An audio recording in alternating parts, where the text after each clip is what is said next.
Well, today we're going to talk a little bit about politics, but maybe not so much in what you're expecting, given the events of this week.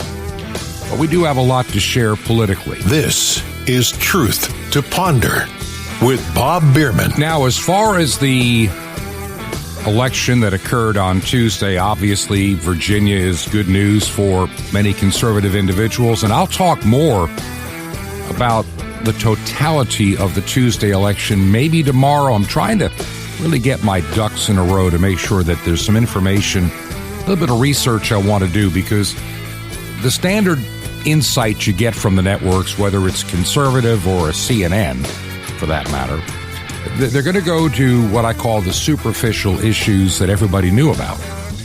But I want to share some other thoughts that show how this election may have tipped in ways people didn't expect. You got to remember, like in New Jersey, how many people have fled the state of New Jersey over the past few years? And in particular, the last year and a half said, enough is enough. There are a lot of New Jersey license tags that are visible in Florida, in southwestern Virginia, in northeast Georgia, in eastern Tennessee, in places like Texas, even Alabama. People were fed up with what's going on in the Northeast, and they're fleeing. They're getting out. I mentioned the other day that here where we live in Florida, not far from where we live at, there's this place where you can rent U-Hauls. And it seems that by every Monday, you can't get near the place from all of the U-Hauls that have been driven down from places like New Jersey, New York, Connecticut, Massachusetts. Ought to be kind of a hint, Pennsylvania too, or at least parts of Pennsylvania, especially near Philadelphia or Pittsburgh. People have had enough. And they're deciding to start new careers, sell out, retire early, whatever it takes to get freedom back. And so some states may remain perpetually blue because all the conservatives are going to leave them behind.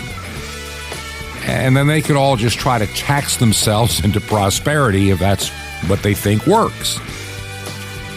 So I'm going to give you a better analysis probably a little bit tomorrow.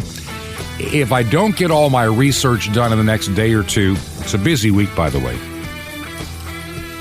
Just expect it by the first of the week. I'm going to try to give you a breakdown and a really thorough analysis, the stuff that you don't get from most of the news media. That's just going to be too superficial.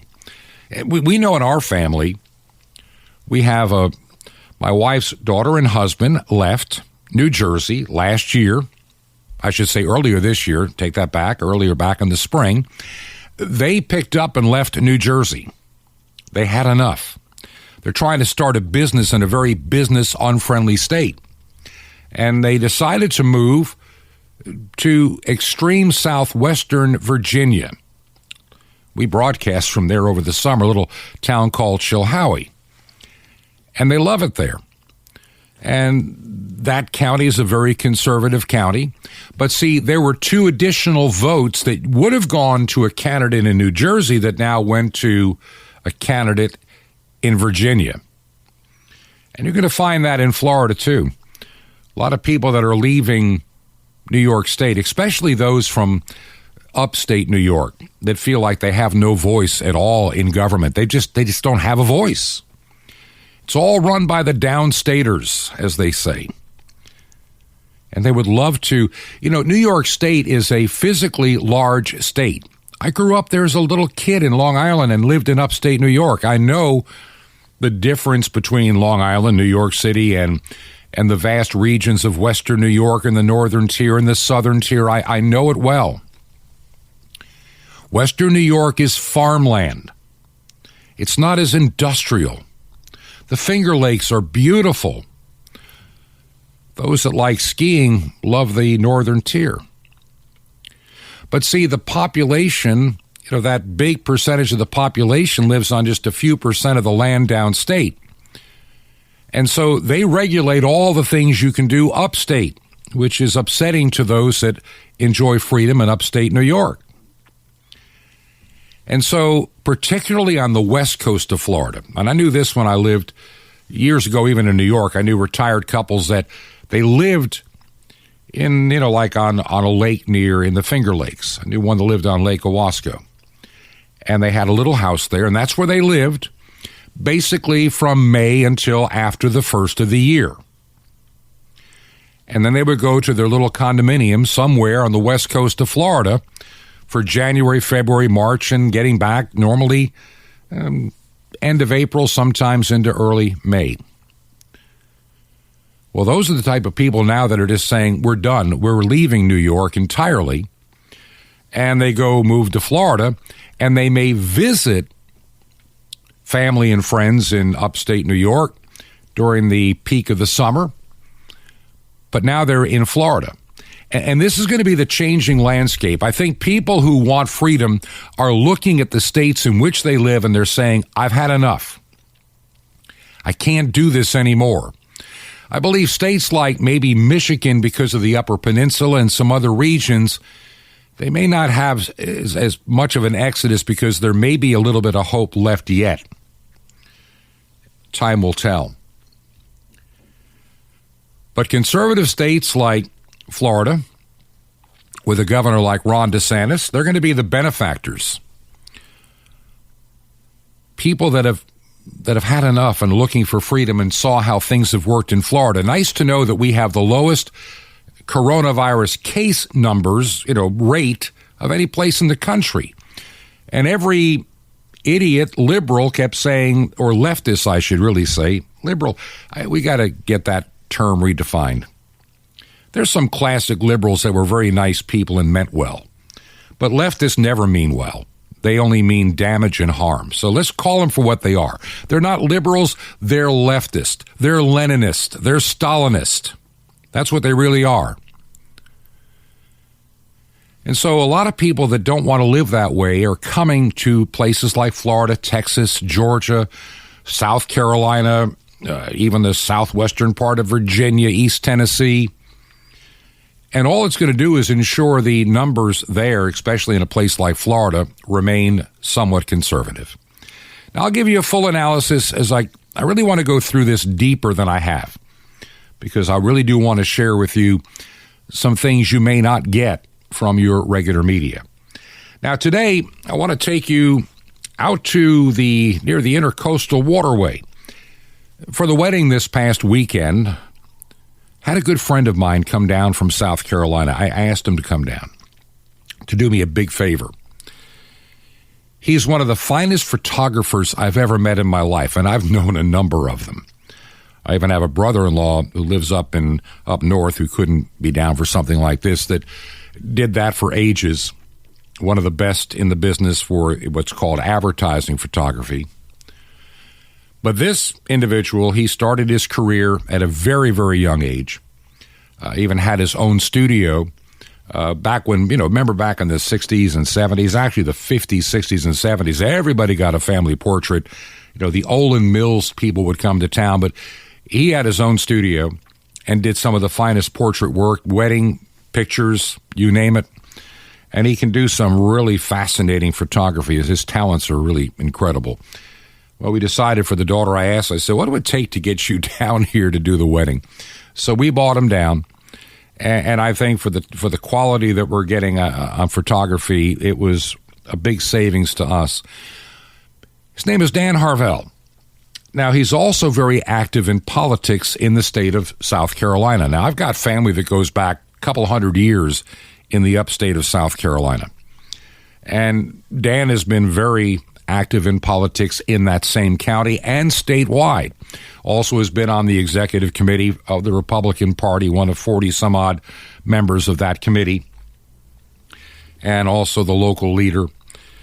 And I had a chance before he had to fly back this week to South Carolina to sit down and talk to him about both politics and also something else. And I want to start with this. Dan came down with COVID.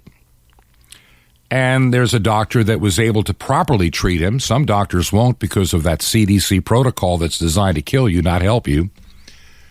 And then a very good friend of his who he lost because of that kind of mistreatment. So we sat down and I asked Dan the question as we opened up to, about how was it having COVID and when did you have, when were you diagnosed and when did you go through COVID and how long did it take? I had COVID-19 about 10 months ago now. I was exposed to a number of people that had it that did not know they had it when I was exposed to them.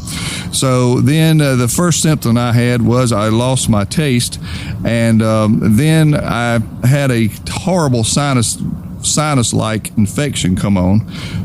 My doctor is a smart doctor, Dr. Henry Jordan in Anderson, South Carolina. He's actually not a general practitioner. He's a lifelong internal surgeon. But anyway, he takes care of some of us that are longtime friends of his. He put me immediately on to hydroxychloroquine and Z-Pak, and I took that course of meds for about 10 days. I think one was 10 days, the other was 7 days, and it ended up being nothing but a sinus infection. It never went below my neck. So in other words, how long were you, shall we say, laid up and unable to function? Well, I was never laid up and unable to function. Of course, I kept myself somewhat quarantined during that period of time, but it was just like a terrible sinus infection that would not go away. I normally have sinus infections. They last about a week to 10 days. This one lasted a full 3 weeks. But in hindsight, I'm glad I've had it. I have the antibodies now. So, of course, I would not have taken the vaccine had I not had COVID. So the next question is, when you look back at how you were treated, I'm sure there are a lot of other people that have been treated very differently when they get that positive result, and sometimes the outcomes are not near as good. You and I were talking the other day about a dear friend of yours in Anderson, and I know it may be hard to talk about that particular set of circumstances, but I really believe that the audience needs to hear this story about your friend. Yes, my friend, and actually I would call him my best friend. We were political allies for many, many years. We participated in a lot of political events together. He was an ultra conservative, as am I. And Presley and I, he had siblings, but I had none. I had no brothers or sisters, and he kind of became the brother I never had. We had a lot of political adventures together, including even meeting President Trump in person due to him, because he was an incredible political activist in South Carolina and probably one of the most significant political activists for the conservative cause that I have ever known. And his loss through his death was just an absolute tragedy for the citizens of South Carolina. And to make a long story short, or try to, this was a month-long ordeal that we went through. He went to the hospital one night because he was having difficulty breathing. He thought it was COVID. It turned out to be COVID in the test that he received at the ER. And so they said that he was not serious enough. His O2 level was high enough that they could not keep him in the hospital. So they sent him home. They told him to take zinc and some vitamins, and that's all they told him to do. Well, he went home and he suffered through this for an entire week, and then it continued to get worse. It got to the point he was taking his own O2 levels, and he was really worried about himself. He went back to the hospital. They said, "Oh yes, we have to keep you here this time." So they put him in a standard room. They monitored him for a few days. They did not give him anything to help cure the COVID, and this is just absolutely infuriating. Now, during this period of time when he couldn't ask, he did ask. He asked for ivermectin. He asked for hydroxychloroquine. They would not give it to him. A lot of doctors are pushing for hydroxychloroquine, ivermectin, and other therapeutics, and it seems that the CDC frowns upon any kind of a therapeutic. Was this hospital, in essence, following the CDC guideline? We found out that they were following the guidelines specifically, and the reason we know in hindsight that they were is because the hospital if they break the CDC protocol, they do not get the federal money for the COVID-coded patients. Now, as far as the money coming to the hospital from the feds, we've heard two things. We've heard that once they get you in the hospital and you are coded under COVID, the hospital gets $14,000 of federal money. We've also heard that once you are on a ventilator with COVID, as your code, then they get another either $34,000 or $39,000. Now, we don't know if the $14,000 up front would be inclusive in the $39,000 on the back end or not. We don't know that. We intend to find that out, because when Presley was in the process of not being able to get any treatment that he was asking for, because he was still very well-minded at the time. I mean, he was not mentally deficient from medication or anything, and he was totally at his wits. And he knew all these options that he could be taking, and they would not give them to him. During that period of time, this went on for a month, correct? Well, this went on for about a week and a half, I believe. And during that period of time, we assembled a team of 2 attorneys. We had 3 outside doctors consulting. We had 2 investigative reporters that were on this. I even actually got my congressman, Jeff Duncan, who is a good friend of mine, I actually got him involved. And we did everything we could to allow Presley to have right to choose, which Trump ordered by executive order back when he was in office.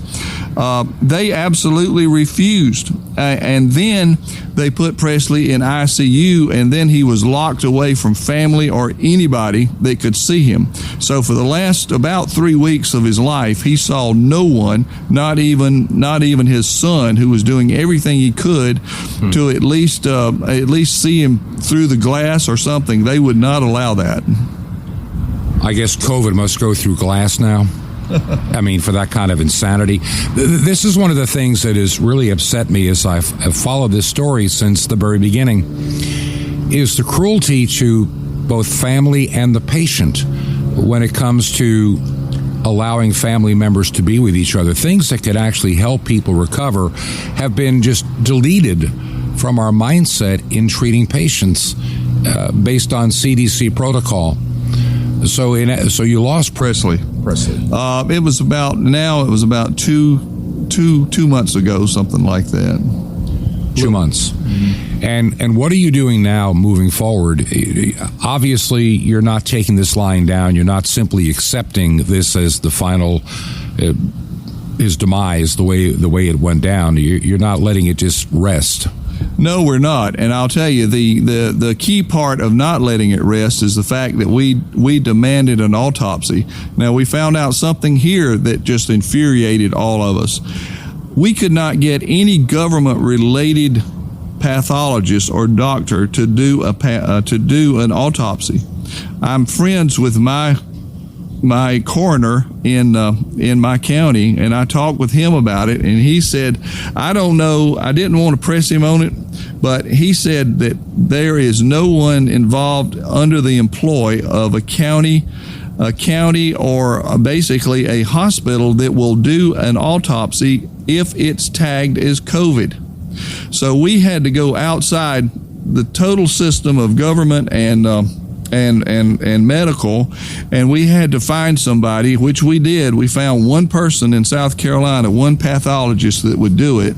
We've had to pay him $4,500 for that autopsy, and we are still awaiting the results of it. It should be soon. Incredible. When you think of the number of people, and all of us know people that have either had COVID-19 or we think they had COVID-19. We've had people that supposedly died of COVID-19. And it's becoming increasingly obvious to me that many of those that died needlessly because of the protocols that were put in place. It was almost, in my opinion, and I'm not asking you to agree with this or not, but it's almost my opinion that there were people and groups that wanted these numbers inflated as high as they could get them to make this disease deadlier than it needed to be. Bob, I agree with that. In fact, I would go as far as to say this was actually and is at this current time a mass genocide that is occurring in America right now, if not all over the world. COVID is not really the killer that we found out. COVID is the segue to double pneumonia, which is the killer. Now, here's another thing that would infuriate anyone who has a heart for this. We found out that about monoclonal antibodies. Now, there's a bad thing I'm going to tell you about this and a good thing I'm going to tell you about that resulted from Presley's death.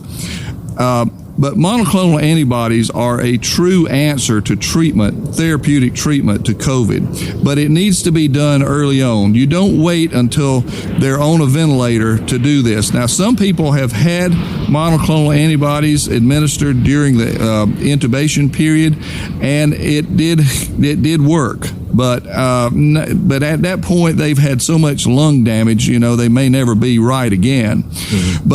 But anyway, we were demanding monoclonal antibodies, and they said that is not protocol. Well, we found out that was a half-truth. They will treat, this Spartanburg hospital system will treat pneumonia if it's not coded as COVID with monoclonal antibodies. But if it is coded as COVID, they will not administer monoclonal antibodies. I mean, go figure that out. If that's not just some evil from the depths of hell going on here, it's just infuriating. What I've noticed when you look at the CDC and the FDA in recent years, and I'm just going to share an experience with you. I go back a long way in radio, working in Atlanta back in the 1970s, and there were times that I covered stories at the CDC. Now, we're talking like 1976.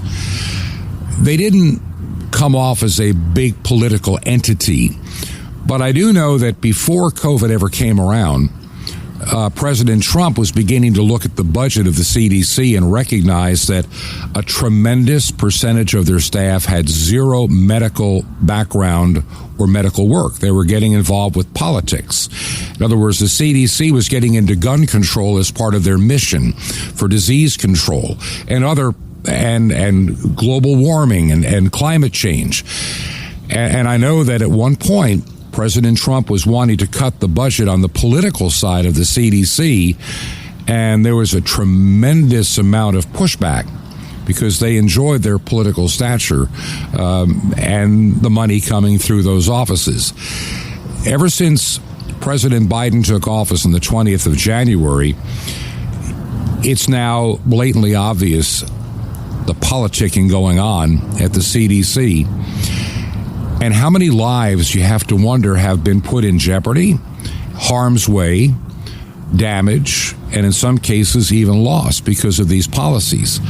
I don't know if you share this opinion, but I think that this COVID-19 pandemic was used for several things. Number one, to get rid of Donald Trump. I don't know if you agree with that statement or not, but I think that it was. Oh, I certainly agree. Donald Trump was changing things like no one had ever changed before. He was upsetting the world globalist system like we've never seen before. In fact, I don't know that anyone's ever even attempted it before, but from his bully pulpit of the presidency of the United States, he was able to do that. I believe a divine path was laid for Donald Trump to become president, because I believe that America, in all our debauchery, I believe we were on a last chance pathway. And as I refer to the Bible, I know often God said He preserved kingdoms due to the remnant of believers that were left there. And even though this is off the subject of this, I still believe that perhaps God's praying, believing Christians that have continued to pray, that are still a big part of America, are the reason that we have been saved one more time. But I don't know, with things going the way they are now, I don't know how we're going to right the ship. But anyway, getting back to Presley, two things have happened since his death. Number one, we are certainly going forward in a legal way to pursue the basic medical malpractice, as we would say, that occurred during his death and his period of illness. The other thing is, it engaged us to get involved with some of our lawmakers in Columbia to force some hearings from the Medical Affairs Committee on the Senate side, and those hearings were very telling and very revealing. The first hearing, it was done in 2 days. The first hearing was the people that were speaking on behalf of citizens and some medical professionals that were speaking on behalf of treatments that were being denied concerning COVID and the hospital systems in South Carolina. The second day was from medical professionals who were, of course, touting the CDC and the governmental, mandates or authoritarian methods that they were treating COVID by, supporting what was being done and the way it was being done. Well, we knew that Governor DeSantis down here in Florida, and I love Florida, enjoyed being here under a governor like him for the past few days. We knew that he had opened a pathway for these monoclonal infusion clinics to open up so people could go outside of the regular hospital system and get treated for COVID up front. Now, there's also a group of frontline doctors, they call themselves, that you can access on the internet, and they will actually treat you telepathically, so to speak. And you can get the prescription for ivermectin or hydroxychloroquine or a couple of other things. You can get that from them. But these medical hearings prompted the governor and whatever it was that happened at DHEC to allow these monoclonal infusion clinics to open up all over South Carolina. So even though we have lost such a dear friend, South Carolina is such a loss from the loss of the most powerful political activist for the conservatives that I've ever known. In his death, some good things are happening, some eyes are being opened, and some actions are being taken. You're listening to an interview I did with a very close friend of mine, Dan Harvell. If you're just tuning into the broadcast on radio, Dan Harvell and I have been friends for a number of years. He lives in Anderson County, South Carolina, a native of that area. One of the finest photographers that I've ever met in my life, really talented. And we had the opportunity of having him spend some time with us in order to photograph the daughter's wedding this past weekend. And before Dan left, I wanted to sit down and talk to him about a couple of things. Number one, his bout with COVID-19, what's happening in South Carolina regarding COVID, and also we talked extensively about politics in what is supposed to be a very conservative and red state like South Carolina. And we'll get to that part of the interview in just a couple of minutes from now. Do want to remind you, this is the program Truth to Ponder. Got another interview coming up next week that I think you're going to enjoy. I have a gal who is a Pfizer whistleblower, and I plan to have her on the program one day next week. We're just trying to put that together right now, and I'm looking forward to that. Might even have an opportunity to bring on somebody else that you've probably heard before. So we're trying to get out and interview some people, bring some news makers to the program, and people that also have a fascinating perspective on the news and the events going on in our world today. We've been doing this program now. Hard to believe that we completed month number 14 and now we're in month number 15. Where has the time gone? You know, it seems like only yesterday in my mind that it wasn't even the election of 2020. But I do remember very loudly saying, if Donald Trump wins, we as Christians may get a little bit of a respite, a little bit of an extension of time before things get really bad. And I just do not feel the security for a number of reasons. A lot of you that are listening to me may follow what I'm saying, and I want you to hear me carefully. When I started the program at the end of August in 2020, I'd already worked in emergency management. I already saw how this pandemic was going to be used to go after Donald Trump and the economy and the election and the mail-in ballots and all that could go with it. This was a golden opportunity to win an election. That's all there is to it, in my mind. And I still personally believe there was a sufficient amount of cheating done to push Joe Biden over the top. You'll never convince me there were 81 million legitimate votes for Joe Biden, period.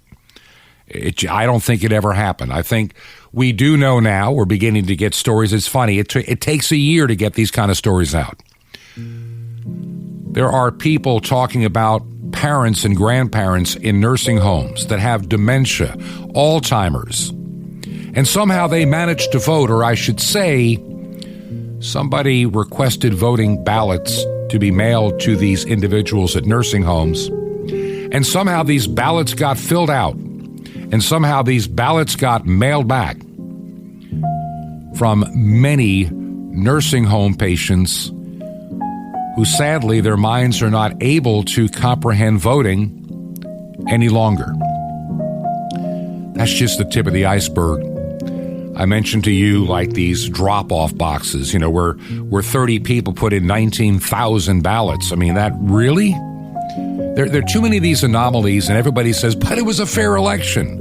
There were too many anomalies, too many ways for people to game the system, and with no way to go back to double check. In other words, you can't say, well, we don't know where these 19,000 ballots came from. We don't even know what the ballots were, because when they get mixed in, now you can no longer identify them.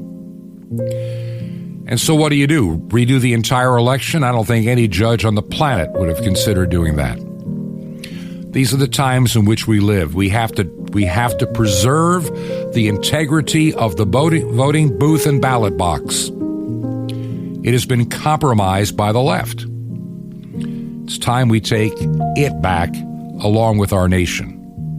Now, when I get back in a couple of moments, I'm going to share a little more with Dan Harvell. We're going to talk about some of the, shall we say, politics of a supposedly deep red state and how sometimes you can be snookered. If you believe in the work that we're doing, would you consider supporting us and helping us financially for our radio airtime bill?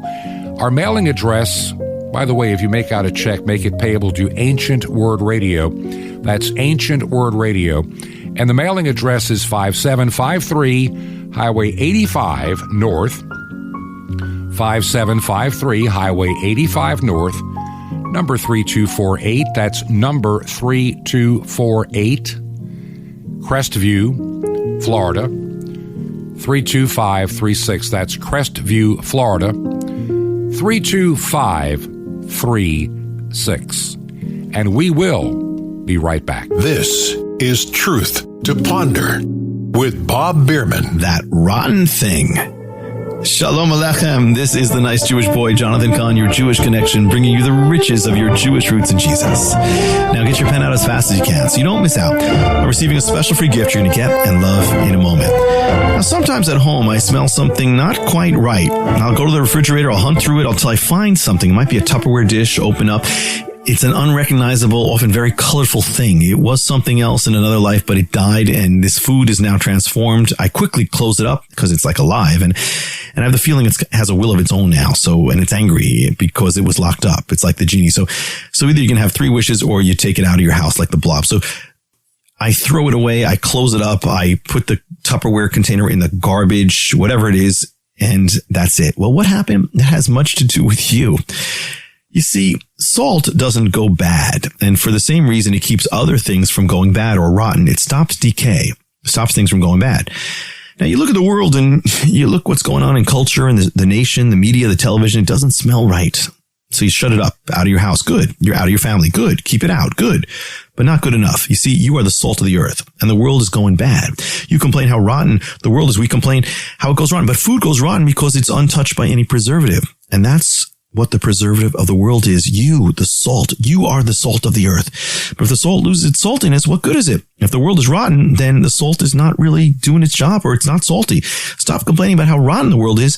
The unsaved are. Do something about it. Start praying, fasting, share the word, give out the gospel, minister, get involved, be part of the answer, because it is your business. You're the salt. And if you don't do your job, then it's a rotten thing. Want more? Ask for salt of the earth. Now, hidden for 2,000 years, now revealed, the awesome, unprecedented mystery of the temple doors and sapphires, guaranteed to help you become strong and victorious in God. How do you get this? Absolutely free, easy. Just remember Jesus' real Hebrew name, Yeshua, and you dial it. That's it. Just dial 1-800-YESHUA-1. You will be blessed, but call now. That's 1-800-YESHUA-1. I invite you to join me in bringing salvation back to God's ancient nation, Israel, and all the unreached peoples on 5 continents with over 1 billion people. How? Just call now, 1-800-YESHUA-1, and you can really have a part in the end-time harvest of salvation. That's YESHUA-1. Or you can write me direct. Here's how. Just write to the Nice Jewish Boy, Box 1111, Lodi, Lodi, New Jersey, 07644. It's a Nice Jewish Boy, Box 1111, Lodi, Lodi, New Jersey. The zip is 07644. Well, till next time, this is Jonathan Kahn saying, you are the light of the world, the salt of the earth. Shalom Aleichem, my friend. Peace be to you in Messiah, Or HaOlam, the one who is the light of the world.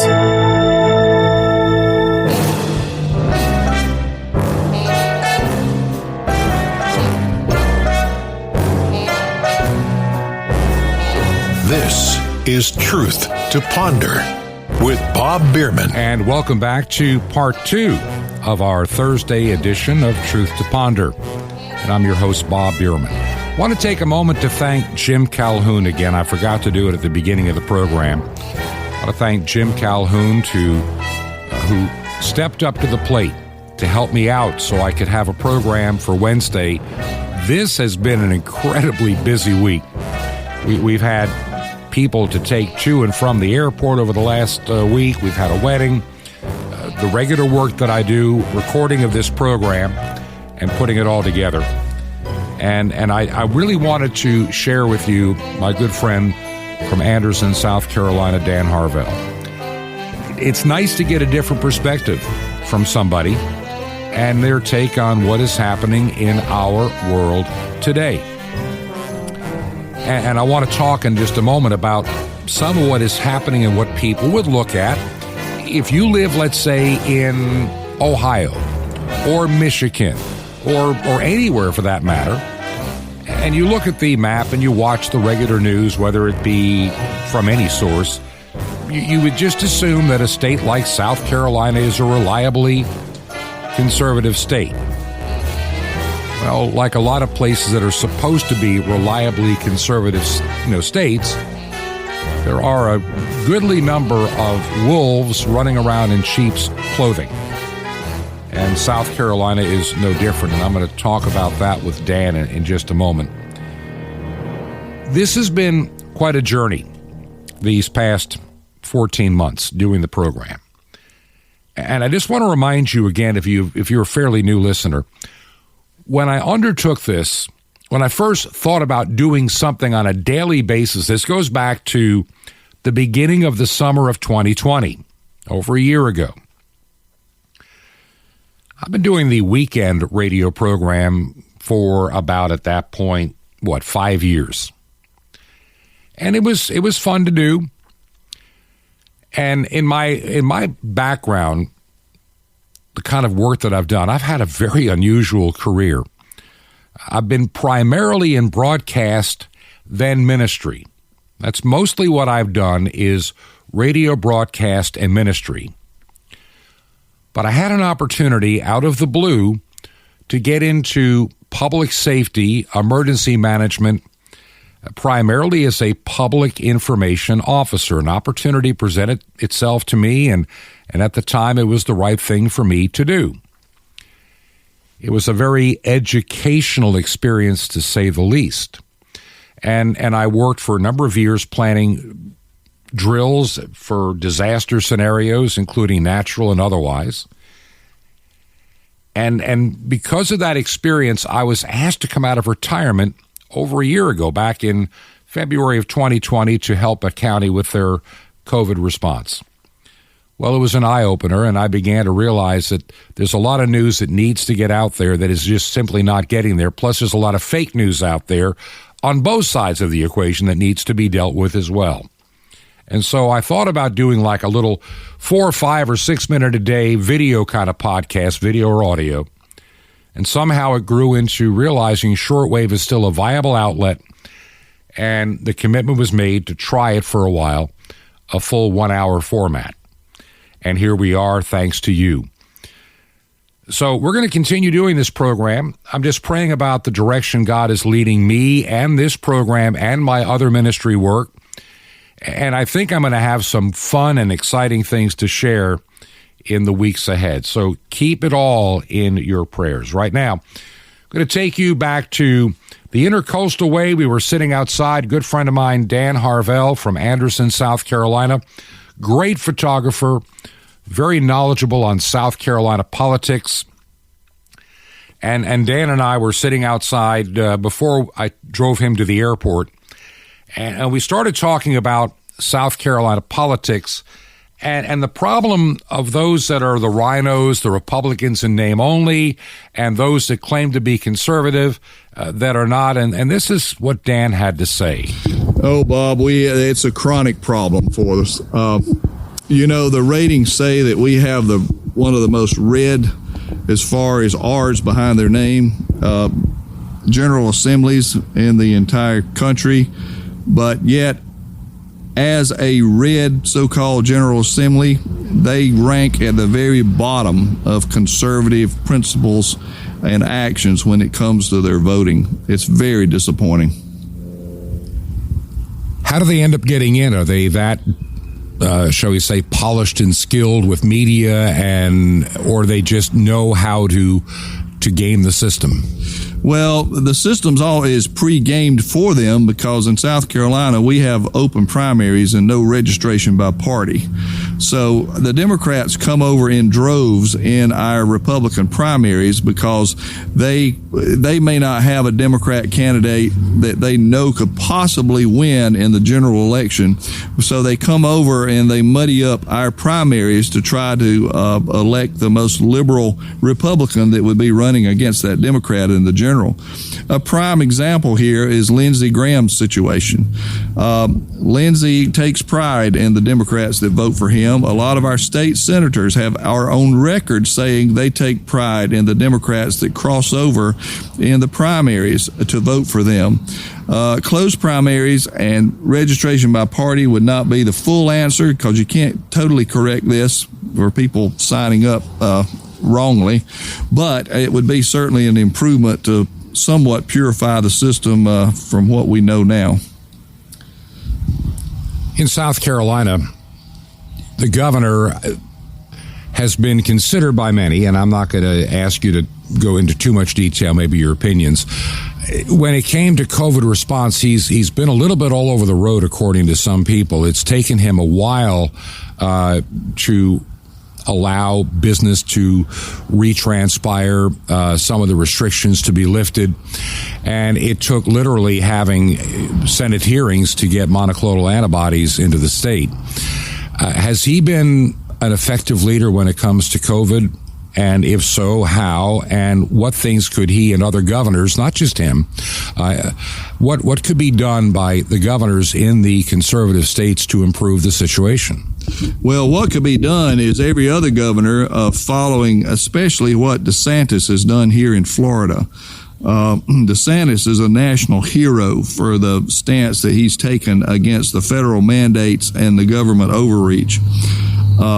In South Carolina, Henry closed down a whole segment, multiple segments of businesses due to COVID. Now, this was happening all over the United States at the same time. Exactly. I don't fault Henry, and I do know Henry personally. I don't fault Henry incredibly harshly for that. We thought it was overreach at the time, but we didn't know as much about COVID then as we know now. We know a lot more about COVID now. And just within weeks of this interview here prior, our governor said that he would go to the gates of hell to fight government mandates. Wonderful. And, well, that sounded great. I mean, we were proud of him and feeling good about things. And then several weeks later, in fact, he was making an announcement in my home county where he had come up to cut the ribbon for a new manufacturing company that was going to provide 120 jobs in Anderson County. And, of course, that's good. That's what governors do when things open up. But after that speech, he was interviewed by the reporters, and he was asked by them, well, what are you going to do about these mandates coming down to companies that hire more than 100 employees having to force the vaccine mandates on everyone? And he said something that made everybody's jaws drop to the ground. He said, it's not really government's place to interfere between private enterprise and their employees. So here we are. That's where we're left right now. He has gotten an incredible amount of response from that. I don't think anybody is supporting him on that, and hopefully soon that he's going to see the light enough to turn that around. We need a special session of the General Assembly to take a vote from the lawmakers to say we're not going to, or no one can be forced in South Carolina to execute the mandates that are coming down to these employees. But the other problem, probably even more than the governor at this point, is Jay Lucas, who is the Speaker of the South Carolina House of Representatives. He is the one that would call the special session, and he's sitting on his hands doing nothing. So we're very frustrated. What bothers me about what your governor has stated, it really does pertain to government getting involved, because this is technically an unwritten government mandate coming down from Washington to any company of over 100 people. Show me the document that says they must do this. Many companies are afraid, and they're doing this out of fear of the federal government.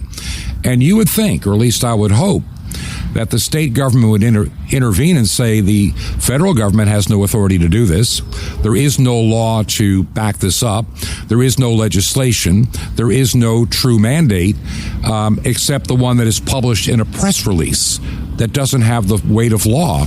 You would think that the Attorney General in the state of South Carolina or Georgia or other states would intervene. What could South Carolina do, in your opinion, with some of these literally unconstitutional mandates that are being pushed by this fake president that we have? Well, and I'm glad you said fake president, because I had one thing that I needed to correct you on. You earlier referred to him as President Biden. And I cannot sit here and let that go unchallenged, because he is not president. Donald Trump won by most likely a landslide. That's a whole nother issue with the election integrity debacle that we've gone through. But anyway, just to correct you on that one thing, I really don't know what more can be done other than the General Assembly coming together and saying in a unified voice that no one is going to be held responsible in South Carolina for not following the federal mandates. And of course, we know those mandates are really a pie in the sky. But with the national media pounding on everything the way they do, this cabal of collusion that has brought us to this point in America is just tragic, and we do somewhat have our hands tied behind our back as conservative Republicans as to what we can do and how we can be effective. A lot of people try to look at 2022 as our salvation. Somehow we're going to get it fixed at the next election, and maybe in 2024, maybe Trump will be back. I have a hard time believing if we even have that much time to get everything put back together as it should be. What are your thoughts as you look at the election that happened in 2020 compared to 2016, and where we may be heading to in the years ahead? Well, Bob, my perspective on this comes from a lifetime of experience in politics and government. I was elected to city council when I was in my early 20s. I did a brief stint there for a term or two and found out how much government wasted. At that time, I flipped over to the side of taxpayer and citizen advocacy and taxpayer rights, citizen rights, and I've been there ever since. I have been on the inside of Republican politics all these years because I've been an active member of my party. I've served as party chairman for 3 terms. I'm in my 3rd term as one of the 46 voting members of the South Carolina GOP Executive Committee, which means that committee should control exactly what's happening within the Republican Party in Anderson County, in all of South Carolina, rather.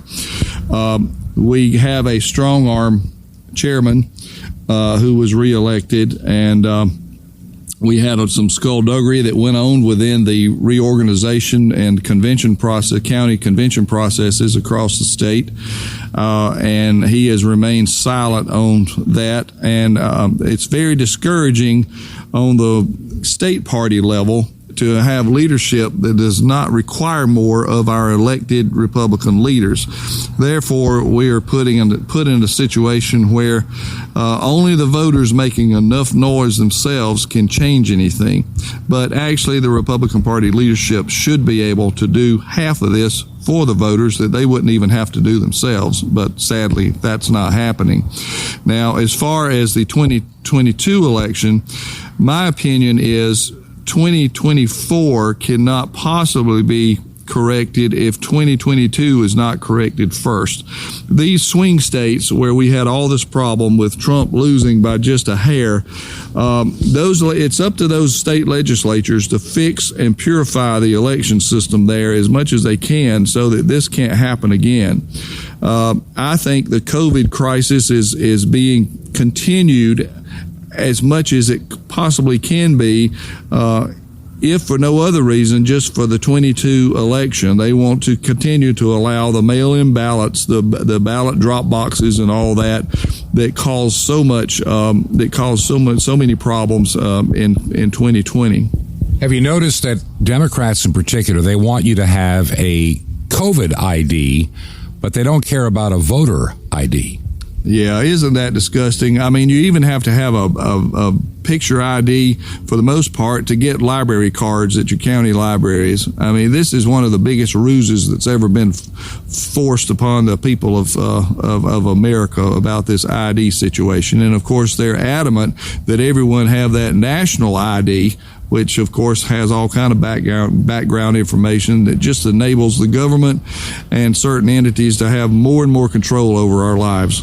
Well, really a Fourth Amendment violation.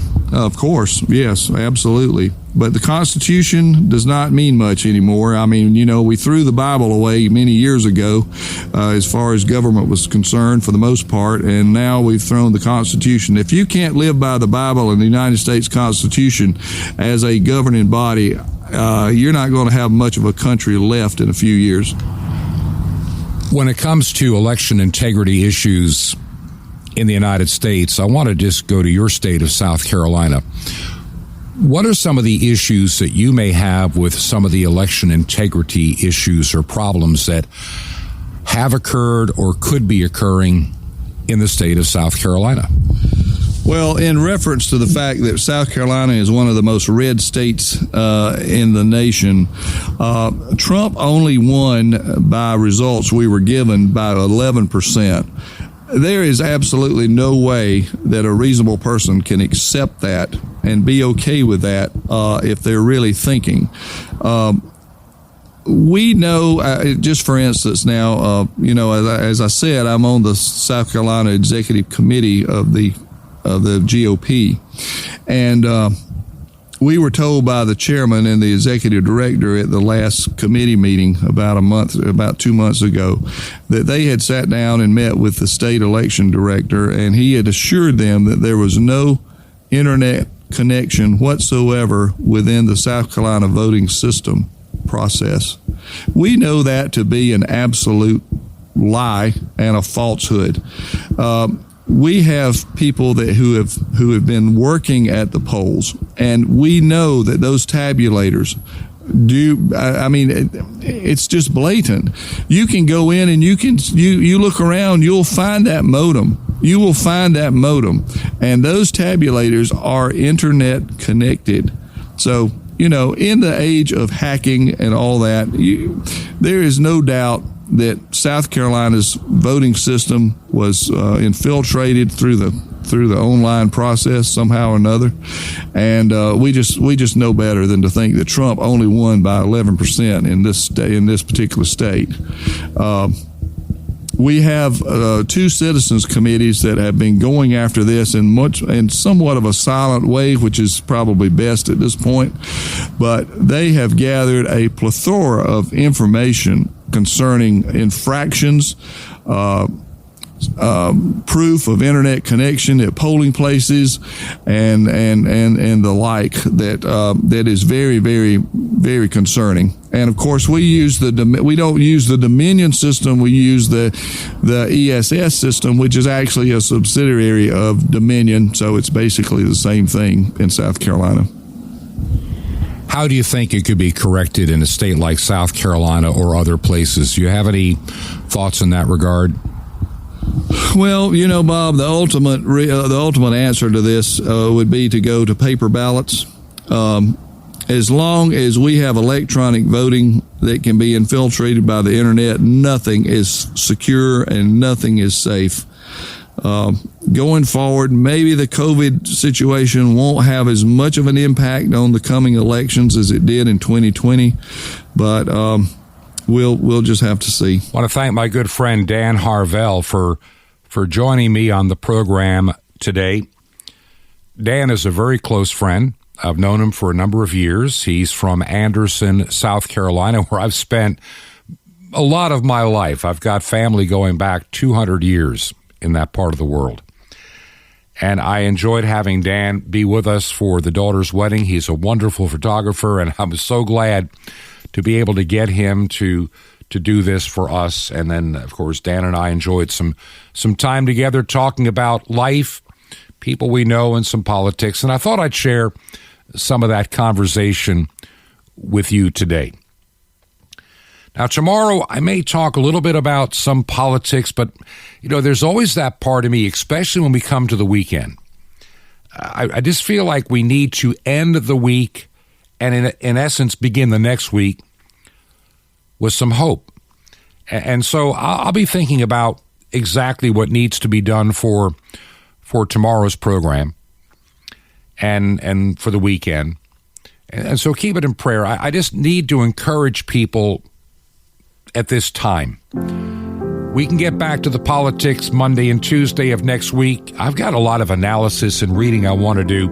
I want to get into the numbers and really begin to define what may be happening under the surface that even Newsmax, Fox, and One American News might be missing. There's some things that are being missed that need to be brought to the surface. And we'll do that next week. I'm also trying to get together a couple of guests. I'm going to try to bring Edward Zoll back. You may remember him from working at True News. He's getting ready to launch a ministry, and I'm hoping to catch up with him.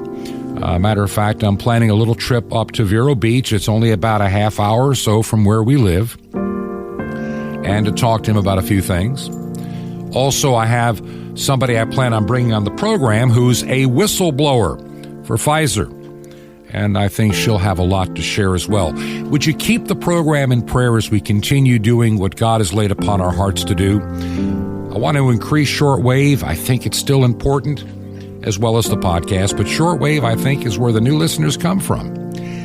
If you can help us out to buy the airtime, our mailing address, by the way, make a check payable to Ancient Word Radio. That's Ancient Word Radio. Mailing address for Truth to Ponder is 5753 Highway 85 North, number 3248. That's 5753 Highway 85 North, number 3248. And that is in Crestview. One word, Crestview, Florida. And the zip code is 32536. That's Crestview, Florida. And the zip code 32536. Once again, I want to thank you for listening, but most important, thank you for praying for this radio program every day. This has been Truth to Ponder with Bob Bierman. To find out more, visit our website, truth2ponder.com. That's truth2ponder.com. Truth to Ponder, shining the light of truth in a darkening world.